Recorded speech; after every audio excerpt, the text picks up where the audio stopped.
Jaguars.com training camp coverage. J.P. Shadrick with CBS Sports senior writer, and I do mean senior writer. Okay, J.P. Pete Already? Prisco. Already? Good afternoon. Season hasn't even really started yet. You already give me crap. One day in camp. That's all right. I'm glad you brought your shine box today, Yeah, too. I had to stand on that thing. Makes me tall. Hey, when you interview a quarterback who's 6'6", it's hard to get the mic up that high. Well, let's get right into it. You got with a quarterback after practice today, and, hey, it's year 2 in this scheme for him. He's got weapons all over the field. What'd you think of Trevor? He had a good practice today. I mean, they lit it up. Late in the practice, he threw an interception, but for the most of the practice, he lit it up. I think he's going to have a big year. I've already picked him to be the MVP. I picked him to be the MVP of the league, and I think he's going to have a special season. I told him today, 4,800 passing yards between 35 and 37 touchdowns.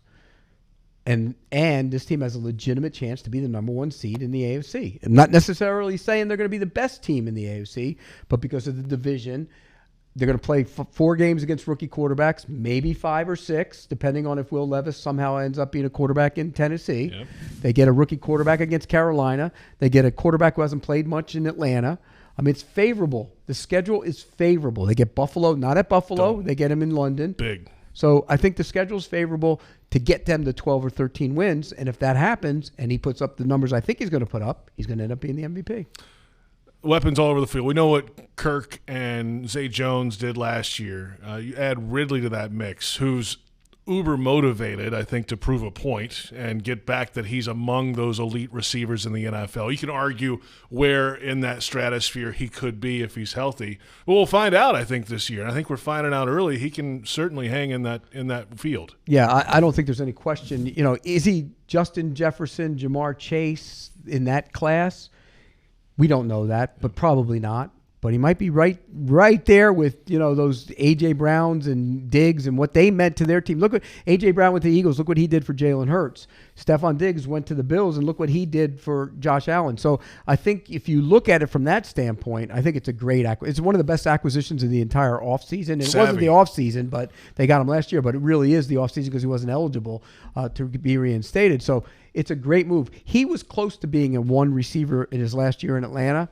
And now I think he can be that guy. And he's going to open up everybody else. I mean, it's going to be a hard offense to cover. How do you cover the receivers? And then if you put 7 in the box, they're going to run the ball on you. They got running backs. Right. And not only that, you have Evan Ingram who catch the ball as a tight end. You have so many different weapons. You can use a bunch of different plays for Agnew to get him the football and get creative with that. ETN's going to be a better runner this year than he was a year ago. We started seeing that late in the season. He can catch the ball out of the backfield. Short yardage was a problem last year. They got to be better. I think one of the things that'll make them better will be Fortner getting stronger. You know, Fortner was still in the SEC last year. He'd get on a guy, and even in the SEC, as good as it is, if you get on a guy and you don't hold your block, your guy's not going to make the play. In the NFL, if you get on a guy and you don't hold your block, he's making the play. So I think that's where his strength will be better. I think Sheriff being healthy will make him even better. You know, there's concerns up there, no question about it. What do you do when Cam Robinson comes back off the list? Sure. What if Walker Little's playing really well at left tackle? It's a good problem to have, though. He's probably the future left tackle, so you got to make a decision there. And then the right tackle's a rookie. You never know with those guys, although he has looked good so far. Pete Prisco with us, CBS Sports. All right, defensively, this team was near the bottom quarter of the league in total defense, pass defense, but they were opportunistic. They took the ball away a bunch.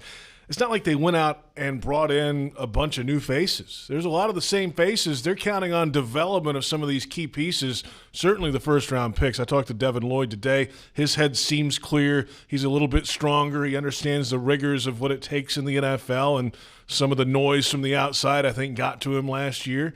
And then a guy like Trayvon Walker, where's his best spot? I think those answers will come sooner rather than later, and that's really the big difference on defense. The personnel is pretty much the same. But that's what everybody discounts when they look at teams, and the good teams specifically, is when you look at the good teams, who's going to take the leap from year 1 to year 2? Who's taking the leap from year 2 to year 3? You mentioned guys taking the leap from year 1 to year 2. Yeah. I think Lloyd will. His head was, like you said, his head was spinning last year. You can see it on tape. Every time he's trying to get lined up, he gets Aluakon to line him up, which in turn hurt Aluakon. So I think he'll be better. I think Cisco will take a leap. He's going to be better. He's stronger. Yeah, he's going to be a better player. You look at Tyson Campbell, as good as he was last year, he'll be even better. So that's what people don't look at, is how guys develop.